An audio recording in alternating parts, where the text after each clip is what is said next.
Welcome to the BumbleKast. I'm your host, Ian Flynn, the Bumble King, and joining me as always is that alternate reality, better version of myself, Kyle JCRB Krause. Yeah, but I keep glitching out. It's very weird. But it looks cool. True. It does look cool, but it doesn't feel good. What's more important, looking good or debilitating pain? Speaking of someone who has suffered from debilitating pain, I'm gonna say looking cool is more important. Fine. Be superficial.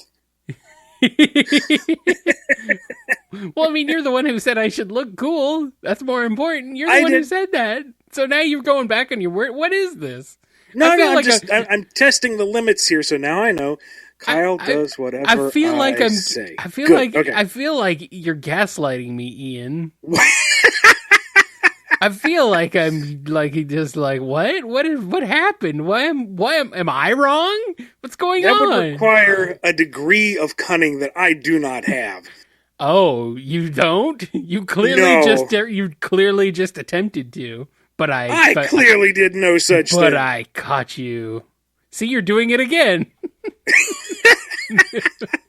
I am not. You're the one trying to gaslight me. Okay, fine. We're gaslighting each other, so we're just going to keep going around and around and around and around. Why are we even talking about this? Anyway, hello, people. Welcome to the BumbleKast. I'm your host, Kyle JCRB Krause, and joining me today is Ian, the Bumble King Flynn. Hello, Ian. How are you doing today? I'm doing just fine and dandy. What have you been up to, you gaslighting fiend? I've been out gaslighting people. I've been using my gas to light things. That's what's been going on. That's what gaslighting means, right? Yes, exactly. Okay. It's like the favorite pastime of campfires everywhere. Yeah, sure. We'll go with that. Oh, man. So, you got anything new and interesting and newsworthy to report, Ian? Anything going on in your neck of the woods? I do, but I can't talk about it. Oh, that's a shame. It's, given where we are in the year, one of them should be announced fairly soon, I think. But I'm excited for it. I'm very glad to be working on it. But for now, just knowing smile. Well, cool. That's been more just than very recently. I was on your show, Nitro Game Injection, as we celebrated 25 years of Mega Man X. Indeed. Although the people will be getting access to that episode not until tomorrow when it releases for everybody. But yes, head on over to kngi.org and you can listen to me and Ian talk about Mega Man X, the 25th anniversary, for 2 hours. I went for almost 3, so yeah, you had more stamina than I did. You can listen to a lot of Mega Man X remixes and listen to us talk about Mega Man X. So we had a good time.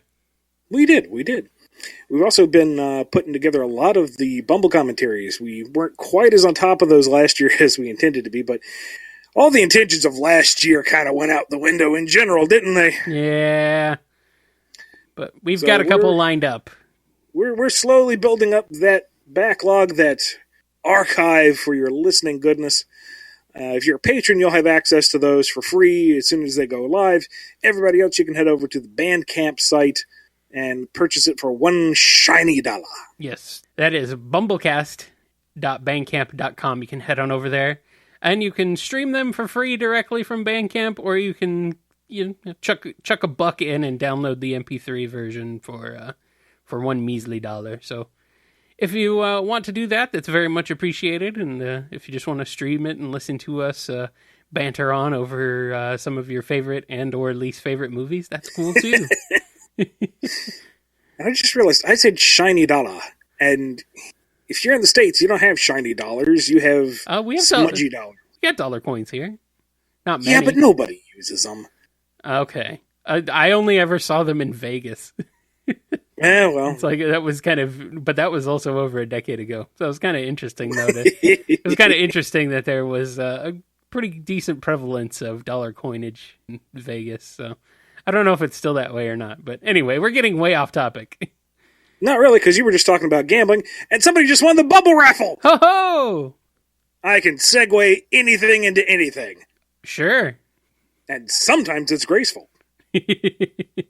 So who has won this week's Bumble raffle, Ian? This episode's winner is Taco El Gato Comics. Taco. Gato. You know what gato means, right? You don't like cats? Okay, just checking. I'm just checking to make sure if you realize that gato does in fact mean cat. Gato is You're also gaslighting me again. You're just trying to mess with my head. Yes. Gato is also a character in Chrono Trigger. That is true. I forgot about that. And you can get 5 silver coins from Gato. Yeah, I ate a lot of lunches fighting Gato and got into trouble for that. But anyway, Taco, we will email you, let you know what your options are prize-wise. If you want to be as cool as Taco, you can email us at BumbleKast@yahoo.com for each episode you want to be entered into, or just be a patron over at patreon.com/BumbleKast, and you will be automatically entered into every single drawing. Yep, and that's everybody from as little as $1 to everyone up to $1 bazillion. We don't have any patrons at that level, sadly, but maybe someday. That would be great. That would be awesome. And then this would be our job. I'd be okay with that. Hey. I would too. Hey, yeah. Speaking of jobs, Ian, do we want to talk about the job of a superhero in film? Yes, we should, because we just saw Spider-Man Into the Spider-Verse. Correction, I saw it. I just saw it. You saw it several weeks ago. Yep. I'm a little behind. So, if you've not seen it yet, go see it right now. Stop the show. Get your ticket, go out, go see it. That's the only non-spoiler content you're getting, because the whole thing is absolutely breathtaking to behold. If you have not paid money to see this in the theater, shame on you. Put yourself into debt. Walk if you have to. Get to yonder theater and watch yourself some Spider-Verse, because it is nigh upon perfect. Yes, pause it right here. Just hit the pause button. You don't have to stop. You don't have to listen to the rest of this. In fact, you shouldn't listen to the rest of this, because we're going to spoil it. And it's good. I will say. It's very good. It was very entertaining. So there you go. That was your warning. And here we go, because, oh my God, Kyle! 3, 2, 1, spoilers! Okay, so I was hyped for this when the first trailer dropped, and all we got out of it was that it was going to be Miles Morales in a very stylistic CG film, and I was sold, because the art direction alone was phenomenal. The first trailer had him do that, backflip off the building, falling up into the city sequence. I'm like, done, sold, you got me. I will be there as soon as I can. And then more trailers came out, and it was like, okay, so they've got Peter as a mentor role model. That's cool. That's a fun dynamic. Ease the casual viewer into the idea of a not Peter Parker Spider-Man. Cool. Groovy. Love it. And then they started trotting out all the other Spider peoples, and I'm like, is this going to be too overloaded? Can you do all these characters at once? Are you going to really trust a multiverse storyline to the casual fans? And yes! Yes, you can, because everything in it was perfect. I mean, that's perfectly fine. You know what I had to say? I had to say, Ian, the real freaking standout of this movie, Spider-Man Noir. Nicolas Cage as Spider-Man Noir. I'm super down for this character. I don't know. I love them all, but man, he just got me in a good way. Like, oh man. That's freaking slick. Aaliyah trotted out that factoid as we were entering the theater. It's like, oh, did you know Nicolas Cage is going to be Noir? And I'm like, oh, really? And you didn't think it would work? I remember Cage's voice actor work in the Astro Boy movie, and that was the lowest point of the film.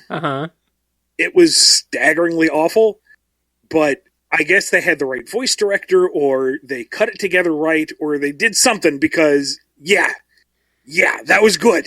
That was good stuff. His voice is absolutely perfect for that sort of, he has that raspy sort of, just that sort of detective style. Like he ate an ashtray and then washed it down with whiskey. Yeah, exactly. Yep. It's very much along the lines of oh, geez, what is that freaking movie that I can't even think of the name of? The Maltese Falcon. There we go. Stuff like that. Yeah, it's perfect. It's perfect. I loved it. And I did. Spider-Ham. Spider-Ham is also tons of fun. just right. Like, he was there for a few comedic beats, and that's it. They didn't overplay him. They didn't go too kooky with it. It was just there to have a little bit of fun, but it never distracted from the story. Just, all of it. All of it. Yep. So good. Same with Penny Parker. That's the only name I can think of. Because, like, what is her spider name? Did they even have... They didn't mention that. I think the mech is the spider, which is technically spelled SP // Okay. She's the only one I'm not really familiar with at all, but She was still fun as all get out. The fact that the lip sync was off. Yeah. It was very... There were tons of references in this, like, even things that I'm sure there's tons of things that went over my head, but there were a few things I got, like, some of the names in cell phones, like when they'd open up their contacts. And you'd that see, went like, way too fast for me to see. You'd see, like, I saw S. Ditko once. I saw B. Bendis once. And those were, like, the only ones I saw. The Stan Lee cameo was perfect and hilarious. And I'm really going to miss Stan Lee when they run out of cameos for him. Like, did they film any in advance? Are we going to get the ghost of Stan Lee in the future Marvel films? Yeah, they did film a bunch of them in advance, but I don't know how many. We're eventually going to run out. Okay. Eventually they're going to run out, but I think they just filmed him doing some random stuff, and they're just going to shove it into movies somewhere. So, along with the stuff that's actually planned, they just had him do a bunch of random things, like, just hang out here. Here I am. What is dead can never die, for real. Apparently, yeah. Well, with Penny's mech, there was a blog somewhere. I lost the link. I don't know if I can find it again, but it was this huge collection of concept art that the various artists had done for the movie and released publicly.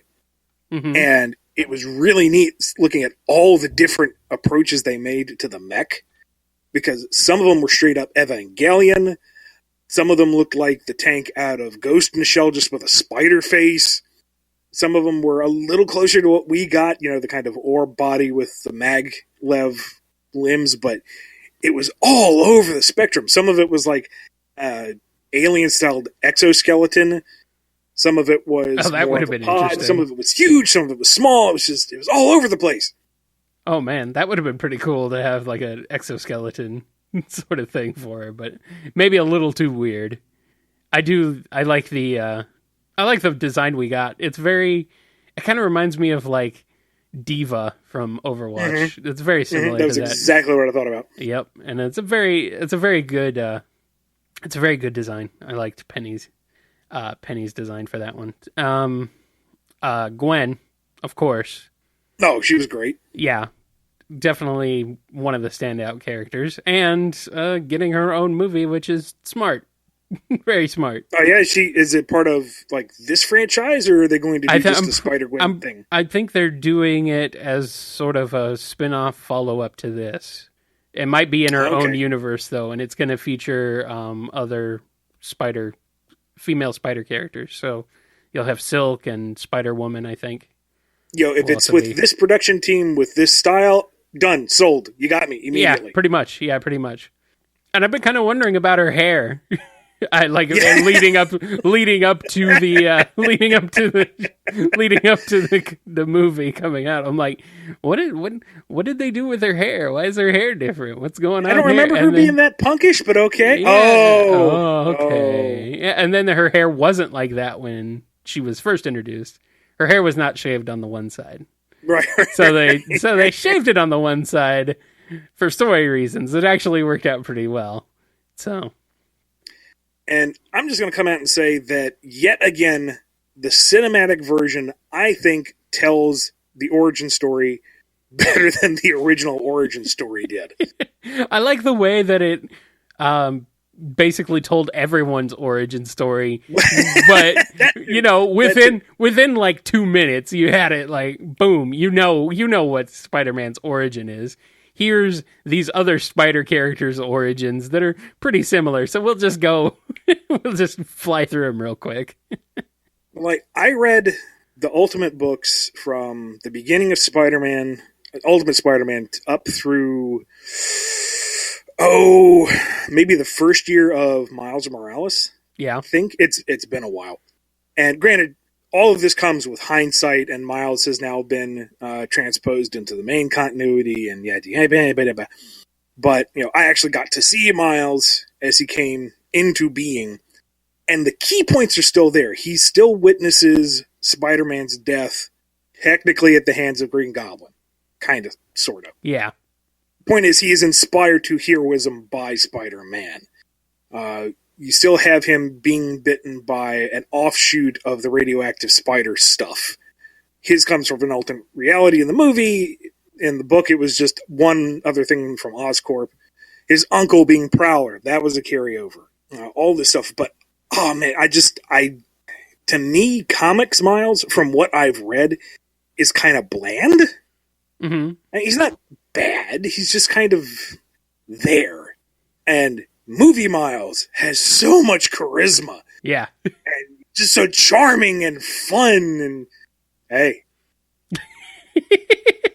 See, I had no idea really what to expect going in because I am very unfamiliar with Miles. I know kind of the basics, but I wasn't really aware of everything involving him. And by the end of it, I was pretty much in love with this character. He's great. Oh, yeah. He's so good. They're all good. That's the problem, man. They're all great characters. It's like they took all these great characters and they just put them all in one movie, and it's delightful. Now, there's one complaint I've heard about Miles in the comics is that he's kind of overpowered. That Venom Blast touch thingy, he can kind of whip out no problem in the books, so all fights pretty much end that way. Mm-hmm. I really like the fact that he didn't have full control until the very, very end. Never mind that makes a really compelling character arc of him being way out of his depth and kind of coming into his own, but it also kind of neutralizes that concern of, okay, why doesn't he just Venom Blast everything? Yeah. And that final hit on Kingpin. Okay, so Kingpin, I love that design. I love that wall of meat that's only vaguely human. He kind of reminded me of like the designs of Despicable Me, which I am not a huge fan of, but it works for him, you know? It makes sense. The fact that his head looks like it's in the middle of his torso. Yeah. Because he's just a wall of meat and I'm just so used to Vincent D'Onofrio's portrayal of him in the Netflix Daredevil show that I wasn't quite into this version of him as much as that one, but I still like him. It's an acquired taste, I'm sure. He's very Pixar compared to everybody else in the movie. Yeah, right? That might be part of it. And I love the fact that he had a sympathetic angle, right? But he was still completely reprehensible. You understand where he's coming from, but you don't root for him at any point, really. And it's the same thing. This is pretty much the same exact thing he does. Well, not the same exact thing he does, but it's a very reminiscent of his story arc throughout Daredevil, where he's doing everything for Vanessa, doing everything for doing everything for his family. It's like, this is the reason. It's because I love you. Everything I'm doing is for you. And so, yeah, it was very interesting to see the parallels there, in at least a little bit. Green Goblin's design was freaking ridiculous. Like I was not anticipating that one. That's a very Hulk-like Green Goblin. He had wings. Yeah, very, very, very different Green Goblin. Very different Scorpion as well, but I think that's also from the Ultimate line. I don't recall.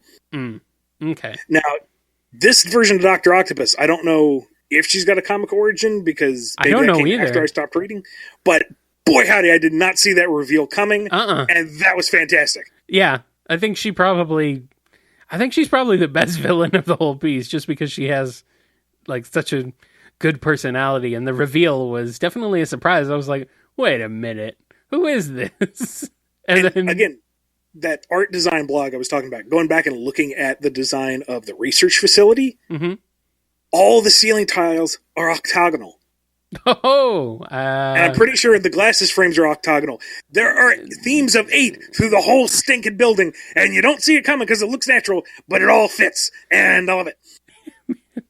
Also, perhaps the single greatest moment in the entire freaking movie. I don't know if you caught this. It's a blink and you miss it moment. But when Peter and Miles are escaping from the research facility, and they are running out of the cafeteria, and they throw the bagel back. It hits a dude in the face. And it says bagel? Yes! Yes! The onomatopoeia is bagel! Yes!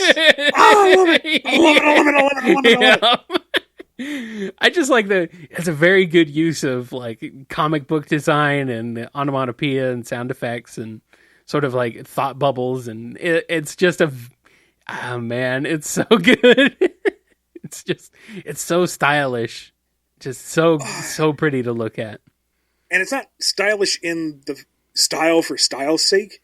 No. It doesn't ever feel like, here's some razzle-dazzle to distract you from the fact that we didn't put it all together.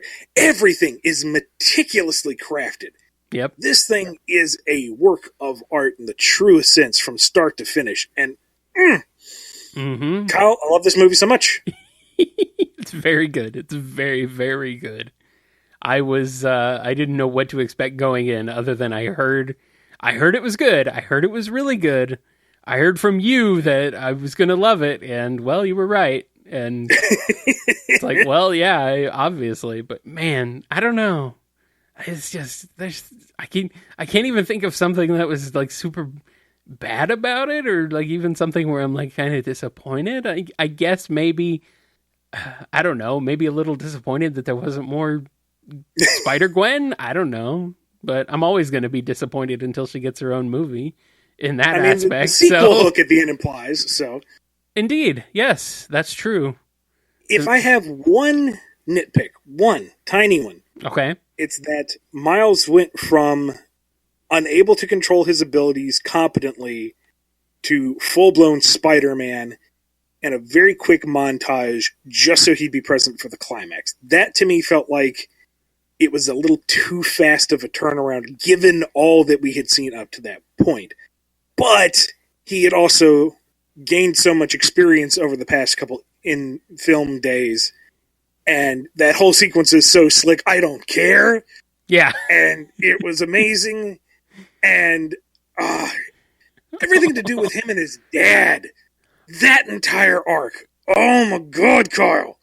Him and his uncle. Yeah. When Prowler finally gets him on the roof and pulls off the mask, or does Miles pull off the mask? He pulls up Miles' mask. Okay, when he sees who it is. Yeah. That reaction, oh my God, that was perfect. Yeah. That was genius. That played out precisely how I wanted it to. I hate that he died. It sucked. But, everything about it. Because, leading up to the scene, it's like, okay, they're making a point of he never really sees who is running from him or gets a clear shot that Miles is Spider-Man. They're making it very clear he doesn't know who Miles is up to this point. How's it going to play out? How's it going to play out? What are they going to do with it? Or they're going to do that. That's exactly right. Out of the park. Bravo. Standing ovation. Love it. I can't really add anything, man. You're spot on. It's so good. It's just so good. It was, jeez. I don't know what else to say. And you did say for the bonus scene. Oh, of course. It's a Marvel movie. I'm not leaving. It's a Marvel movie. Oh, man. Yeah, Spider-Man 2099 going back to Spider-Man 67. It's like, they're starting it up, and I'm like, okay, we've got some weird hologram girl. I'm not, versed in everything Marvel. What are they building it? What are they doing? Miguel! Oh no! Is it? Yeah! It's 2099! I love that costume! And now he's going back to the past! And it's perfect! And then he goes way back to the past. See, I didn't know... See, Jennifer, at the end of the movie, my girlfriend, as we were... After the end credit scene had wrapped up, she said, I didn't know we were going to be seeing a cartoon after we watched our cartoon. It's like, that was perfect. It looks spot on for the old 67 cartoon. Well, in the credits, there is an acknowledgement for the animation, so I'm wondering if they really did take the original stuff and just kind of color over a couple of cells to put in Miguel. I kind of wonder. It might be. And they do say, they just, stop pointing at me. Stop pointing at me. You're pointed at me. Spider-Man 67 has to point at everything. Oh, jeez. And the spider cave with the frickin' spider buggy. Oh, yeah. I saw the costumes. I saw the spider buggy and started cracking up, and I'm like, man, I hope they drive that. Please drive that. Please. They never do. That's my other disappointment with it. They never drive the spider buggy. Or the spider. Well, now we've got our bucket list for the sequel. Or the spider bike. Miguel shows up. More Gwen. Spider buggy. I think that's doable. Yeah, that's very doable. We can do yeah. We need more spider buggies, please. God, I don't know. I love the spider buggy. It's the most ridiculous superhero car in existence, and I love it. I love it. Just so stupid. Man. Well, Ian, I think that it's kind of interesting because this movie seems to canonize this movie seems to be canon to, I should say, the Sam Raimi Spider-Man movies. At the very least, it shares a lot of parallels. Yes, given that, it does. This universe's Peter is blonde. Ben Reilly blonde, which for a minute there I'm like, are they really going to pull the Ben fake out? Okay, no, that's just more of a visual Easter egg. Okay. And then they start recounting the story of everything he's been through, and they start referencing Sam Raimi stuff, and I'm like, oh no. But I like that just. But I do because they kind of swept Spider-Man 3 under the rug, like we don't talk about that. Yeah, the dance happened. We don't. I did this one time. We don't really talk about that. And that's even though Tom Holland's Spider-Man is the current Spider-Man, I think the Raimi movies, for better or for worse, are kind of considered the cinematic Spider-Man. They're kind of the movies that popularized this whole superhero renaissance we're going through as far as films go. We had X-Men. I would argue X-Men started that, but Spider-Man definitely put the fun back in. I would say Blade started it. X-Men continued it. But Spider-Man, I think just in terms of Spider-Man's like pop culture relevance and the fact that like everybody knows who Spider-Man is, everybody knows his origin, everybody knows him, even back before the movie came out, it was like, oh yeah, Spider-Man. Like he's just as well known as Superman. And the fact that they just released that movie and it got so huge and sort of spurned on this big, okay, we can take superheroes and make them into billion-dollar franchises. So let's do that. And so that's where we are now. And now we've got a billion different Spider-Mans from a billion different Spider-Man movies. And who knows, maybe in Spider-Verse 2, they'll bring in the previous Spider-Man, previous movie Spider-Man. Could you imagine, like Andrew Garfield Spider-Man and what's his name from the Sam Raimi? Tobey Maguire. Tobey Maguire, yeah. You imagine having them in there too? Like, what are these guys even doing here? Bring in Tom Holland, just have all the big screen Spideys. Yeah, just bring them all in. Why not? It's like we've got alternate universes out the butt. We could have alternate universes all day. Oh man, so that would be a lot of fun. But I'm divided now though, because I really, really loved Homecoming.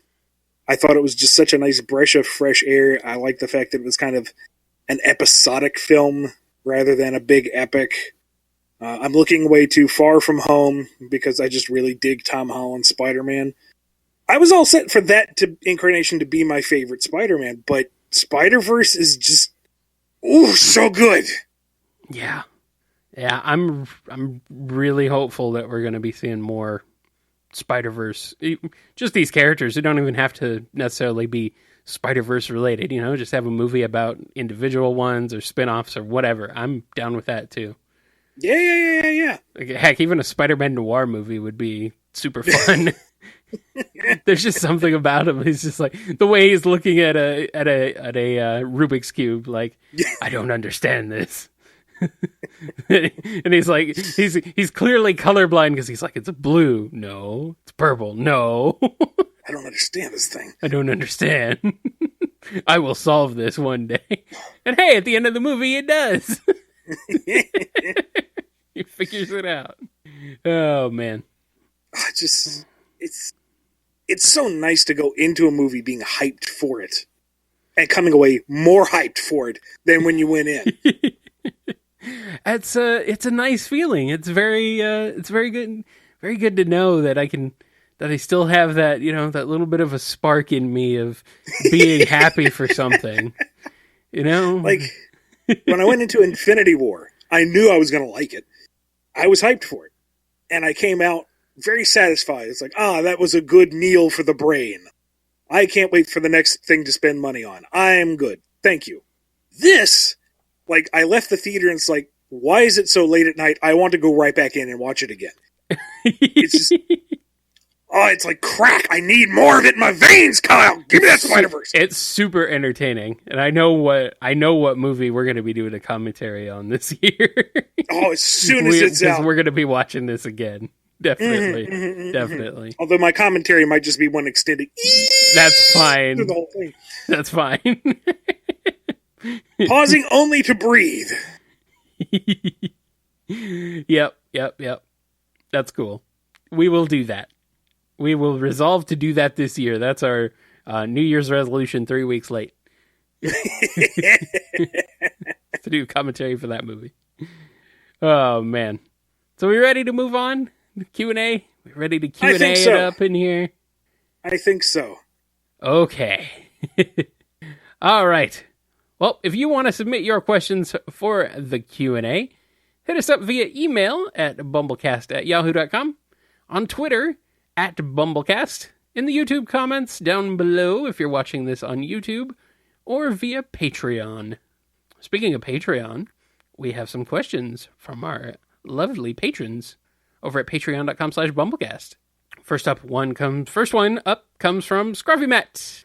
Top of the morning to you, gentlemen. Top of the morning to you, ScruffyMatt. Yeah, I should have let you read that because I'm terrible. I'm terrible at accents. What games, movies, and TV shows are you most looking forward to in 2019? It's tough.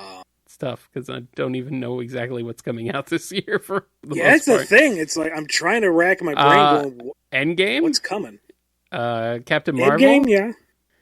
Marvel, I don't know. It looks slick. I've enjoyed all the other Marvel films to one degree or another. It isn't wowing me, but I figure I'm going to see it because I've seen all the others. Why not? Well, I'm just excited to see Clark Gregg on the big screen again. That'll be nice. Let's see. Oh, geez, what else? We got Endgame. We got, I gotta be honest, Ian. We saw the Shazam trailer before Spider-Verse. And I liked it. It looks cute. I kind of want to see it, yeah. It looks like fun. Yeah, it looks like, and I'm like a DC movie that looks like fun. What is going on here? I still have not seen Aquaman at all. I will That's eventually. on my to-do list. I will eventually, but yeah. I've heard good things about that one too, so. I've heard a variety of things, good, bad. It seems kind of like some people hate it, some people like it. So I'm hopeful that it's at least better than Batman v Superman. Well, it's already brought in $1 billion worldwide, so they're doing something right with it. Apparently. Yeah, it's surpassed Wonder Woman, which kind of makes me sad. She's going to have another movie soon. So, is that this year? It might be this year. I think. I haven't heard. The new Star Wars comes out this year, doesn't it? Yeah. Yeah, all right. Well, I guess finally get that one done. I guess that's a thing. Maybe we'll get this one right. I feel like it's more of an obligation at this point, which is kind of a shame. I'm looking forward to the characters. Yeah. And we've talked about Star Wars a fair bit, but I feel like at least with the sequels, even if the stories have not been the best, they at least feel like Star Wars. Mm-hmm. The prequels, I feel like, didn't actually feel like Star Wars. Yeah. Sequels, I feel like they do. But that's another rant entirely. TV shows... Jessica Jones, I'm looking forward to, season 3. Okay. I don't know if it counts, but Young Justice season 3 is currently coming out. Mm-hmm. And yeah, sure it does. I've got a love-hate relationship with that one. Mm-hmm. And so far, it seems to be committing the same sins as last season. So we'll see how that plays out. Yeah. Agents of S.H.I.E.L.D. is getting a new season this summer. So I'm looking forward to that. Geez, I guess that's really about it for TV. I can't think of anything off the top of my head immediately. Looking forward to The Punisher and Jessica Jones getting canceled. Because it's going to happen. I'm looking at games that are coming out this year, and I'm not really feeling anything. I guess I need a Nintendo Direct because it's like, what's coming out? I guess, I don't know, Ace Combat 7 looks kind of cool. Team Sonic Racing, if that actually comes out this year. That I need for the soundtrack alone. Because the clips they've been releasing have been freaking marvelous. Well, yeah, it's Jun Senoway. Jun Senoway's back, and he's doing his Jun Senoway thing, and I am down. With T-Lopes. Yes. It's like the fusion dance of music. It's good. Like that remix of Sandopoulos alone, that's purchase price of the game, right there. I haven't even heard that yet. I just heard the main theme. I didn't hear that. Do I want to be spoiled, Ian? Should I spoil myself? Kyle, you're going to have that on loop for like days. I might if you tempt me. I mean, the other ones, there's a remix of Supersonic Racing. Well, yeah. I'm okay with that. And that one's nice. They did something with, I think it's Seaside Hill or Ocean Palace, one of the two. Mm-hmm. I did hear that. That was. Like I'm so sick of that tune, but they did something good with it. But, that Sandopoulos mix. Geez, I'm looking at 2019 in games, and I'm just like, I'm not super into what's happening. I don't know. I don't know what I feel. I don't know how I feel about it. I mean, I still have to get through Smash Brothers. I just started into Hollow Knight. Right. There's just so many things. There's like games from other previous years that I haven't even played yet. I just got Tales of Vesperia Definitive Edition, and I haven't even cracked the case open yet. I'm kind of good on games for right now. Yeah, that's kind of the thing. It's like, I don't know what I want to play this year because I'm going to probably end up playing it in 2020 or later. Anything that comes out this year for the most part. Except for Bloodstained, Ritual of the Night.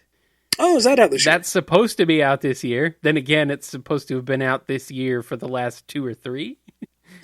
Okay. Okay, so since 2017. So it might come out this year. A video game that I worked on, I think is due out this year. Uh-oh. So it will be nice to actually be able to lay claim to that one. Uh-oh. Yeah, I'm guessing you're not allowed to even mention what it is right now?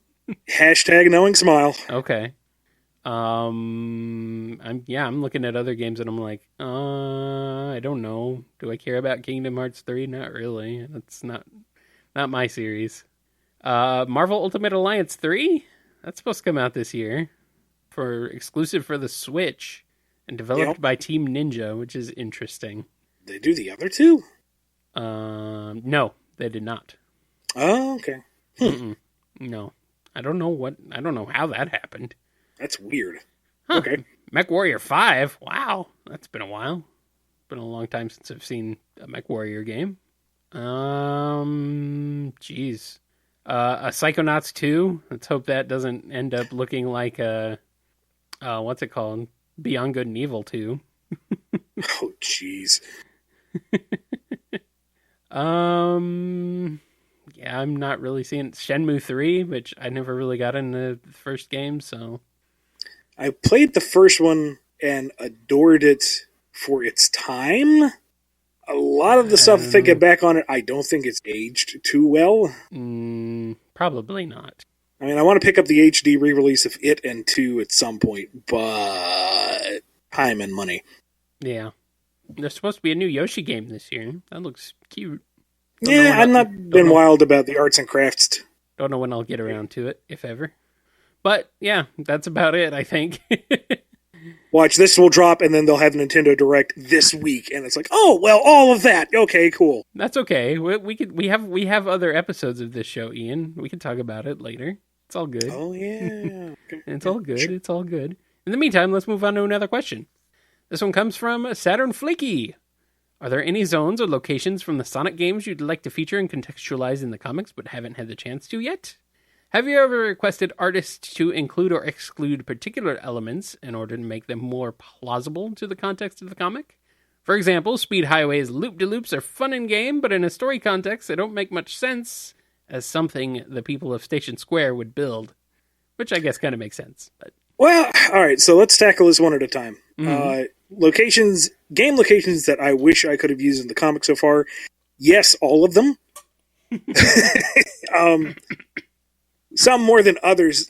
Nothing immediately jumps out to me, but each stage has something neat to it that I wish we could spend a little more time on and flesh out a bit. Like just exploring Frog Forest as a location would be neat. Most of the haunted stuff I would love to really get into, like the Hang Castle or the Mystic Manor or the stuff from Shadow and Heroes. Those are all so funky and different. I'd love to get into those more. Mm-hmm. As for game elements that shouldn't exist in a logical world, some of those I could see, but others I would like to actually contextualize, because it's not our world. Right. Obviously, it doesn't work by our logic or by even by our physics. So, when you have stuff like Speed Highway or Route 101 out of SA2, you've got highways suspended over vast oceans with bottomless pits as dividers. To me, that's just how they do cars. I guess. Sonic human world. It's, instead of a roundabout, you have a loop-de-loop. What is this, F-Zero? Yeah, exactly. It cuts down on overall traffic congestion because all the time that could be spent going forward is spent going in that big loop. And yeah, the car accidents that could stem from that are horrifying, but same thing as if you drive off an overpass. That would be bad. So, no. That's exactly how people at Station Square live.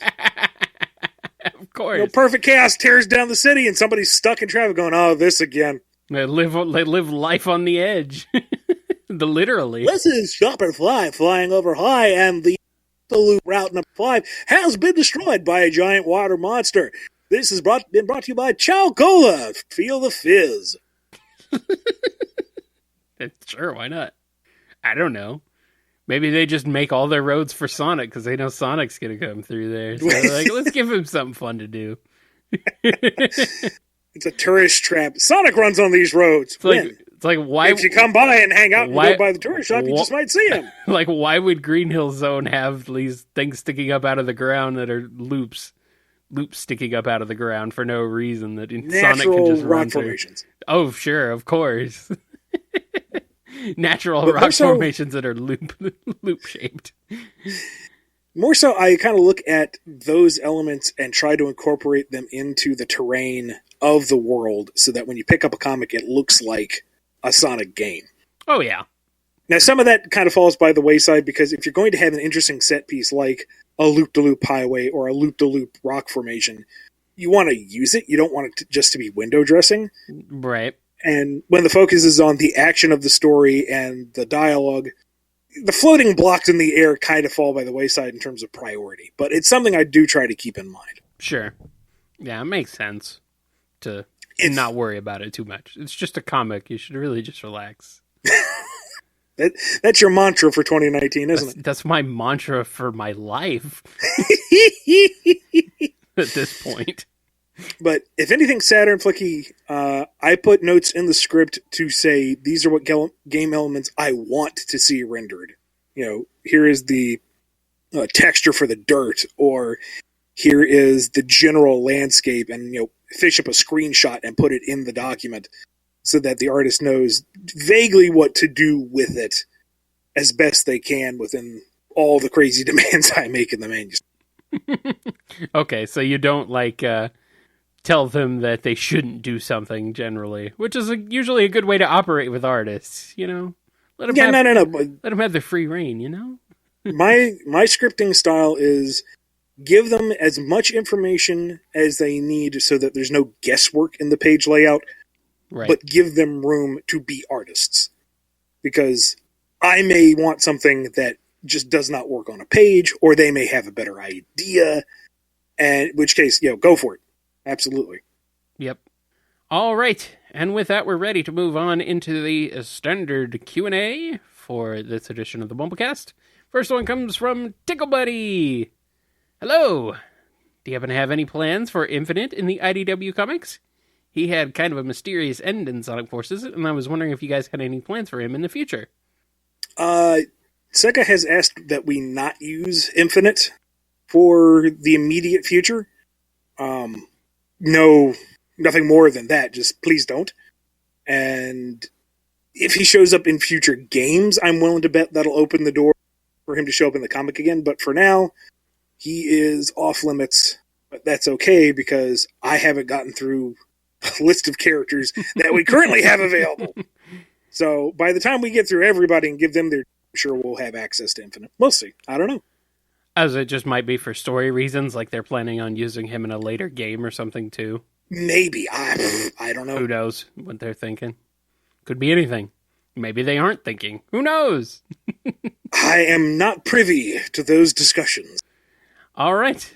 Next question comes from Cyber Jaeger, which is a great name. That is an awesome name. It's a very good name. It's a very good name. I like that one.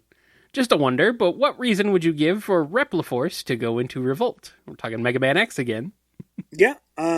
Okay, so big disclaimer on this one.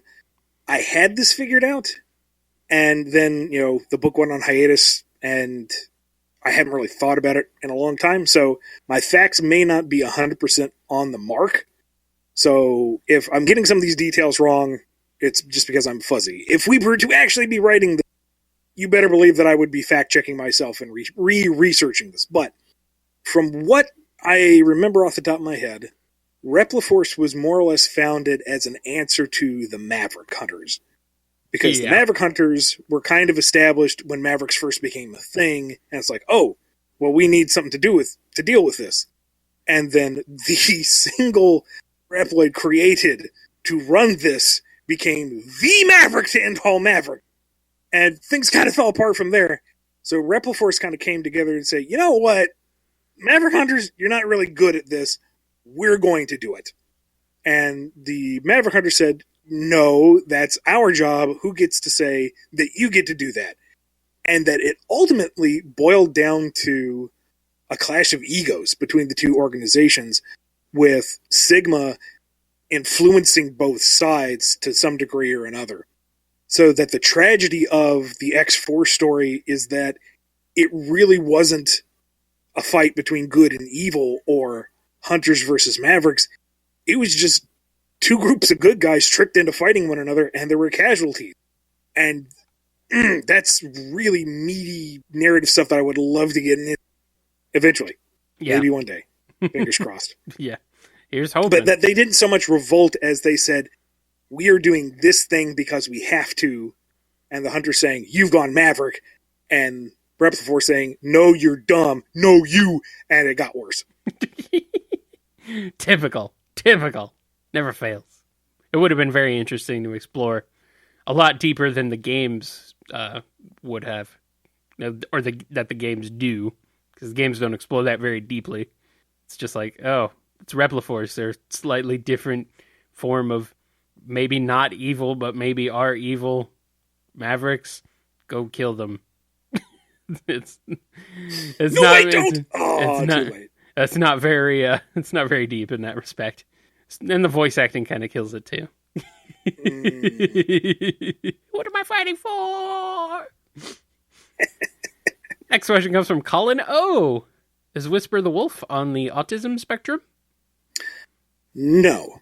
But I can see where people get that idea, given her mannerisms and her other characters so far.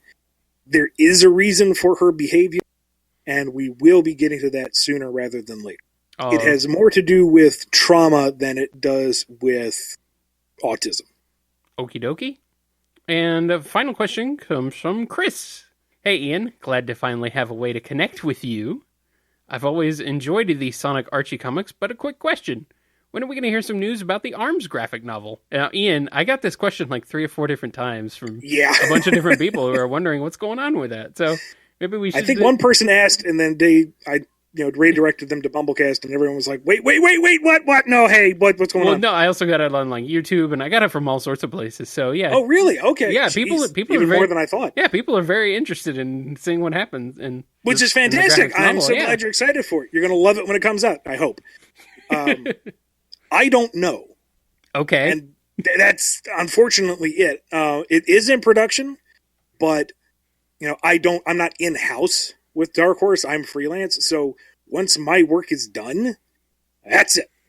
Okay. I don't really have a pulse on where the approvals are, or where the material is, or where production is. I don't know what anything is. Once Dark Horse wants to say something, I'm sure they will. But it's taking longer than any of us thought. But it is in production, last I heard. So no worries, patience. It should come out fine. It should be great. It'll be lovely. Are you able to give the status on your part of the work for it? I probably shouldn't. Okay. Just from professional prerogative, but I have done a lot for it, so I would imagine if I was that far in, that means things are moving. So. Okay. Alrighty then. Maybe they're waiting for some big announcement. I don't know, but I don't have any news, but that isn't necessarily a bad thing. All right. Well, I hope to see it soon. It would be nice, and there's actually quite a few people who are looking forward to it, which is awesome. Yeah. All right, and that's going to do it for this edition of the BumbleKast and the Q&A, and that'll wrap us up. Anything we need to get to, Ian, before we leave? I don't think so. Where can they find you once the show is done, sir? I am on Twitter at KyleJCRB. You can also find me every Saturday evening at 7 p.m. Eastern Time, streaming at Nitro Game Injection, my video game music remix show, where I feature fan-made video game music remixes and stuff like that. All that awesome stuff that you can go check out over at kngi.org, where you can also find archived episodes of the BumbleKast and other shows too, so be sure to go check it out. There's lots of stuff over there. Where can people find you, Ian? You can find me at my website, bumbleking.com. That has my release schedule, my con schedule, my body of work, and all that happy hoopla. You can also find me at Twitter at IanFlynnBKC. Don't forget, you can also follow the show and any news and all that good stuff at BumbleKast on Twitter, or email us at bumblecast@yahoo.com with any comments, questions, flames, or trolls, or anything like that. Anything you want to send, I'll read it, and I don't care. I don't know if I'll read it on the show, but anyway, go ahead. Sorry.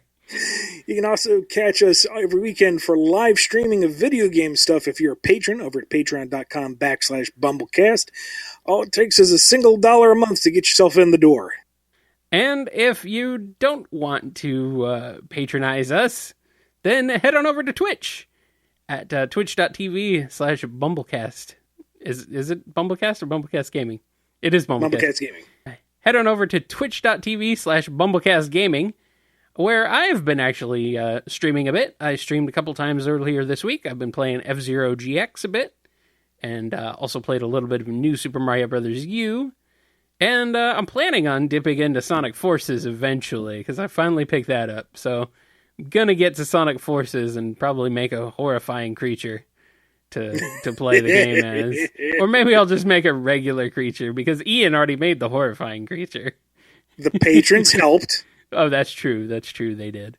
They did. And you can help us out by heading over to the Bumble Store, which is shop.spreadshirt.com/Bumble Store, and get yourself some gear with the BumbleKast. Indeed. And don't forget, Ian, to also give a shout out to our lovely patrons, who are very lovely and they smell nice. Maybe. Now, unlike Kyle, I don't smell your laundry, but I'm sure you do smell lovely.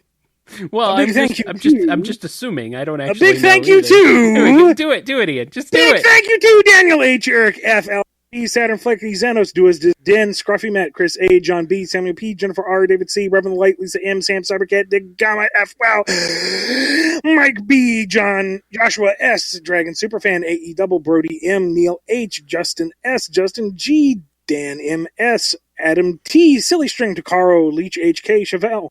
Chauvel, Don B, Sin Fritz, Taco El Gato Comics, John M, James K, Papadripadopoulos, Overthinking Films, Adam BT, and Ron. Good old Ron. Never leave us, Ron. We love you, Ron. No, I mean, if you really need to leave us, you can, but don't leave us, please. Actually, looking at this, Ron's been a patron since 2017, along with Mackerel. Yeah, we've had quite a few people who have been with... Those names have been with us for quite a while. Quite a few of them. I knew we had some really stalwart patrons. I didn't realize it'd been that long. You guys are amazing. Thank you so much. Yes, thank you all. We love you all. That's going to wrap us up for BumbleKast episode 83. We hope you enjoyed me geeking out about Spider-Verse, and we'll see you in a couple weeks. All right, bye! Flip spider out. I don't know, is that what Spider-Man does? Does he say spider out after going thwip? That's what Spider Kyle does, apparently. Oh, that's weird. I don't want to be a spider person. But the Spider-Sonas are all the rage. Or they were for like the first week. I'll just make up a different one that's not myself. Spider Kyle. No. Been doing podcasts for a while. He has webs, and he swings. He does many spider things. Look out. Here comes a Spider Kyle. Can he swing from a web? Yes, he can, but he'd rather not. He would rather take the bus. There's no swinging, but less of a fuss. Look out. There goes the Spider Kyle. There goes the Spider Kyle. I'm on the bus. You've been listening to the BumbleKast, a co-production of Bumble King Comics and the KNGI Network. Original theme music composed by Ken Coda Snyder. Remixed intro by T-Lopes. Find out more information, along with podcast feeder links, MP3 downloads, and more at bumbleking.com and kngi.org.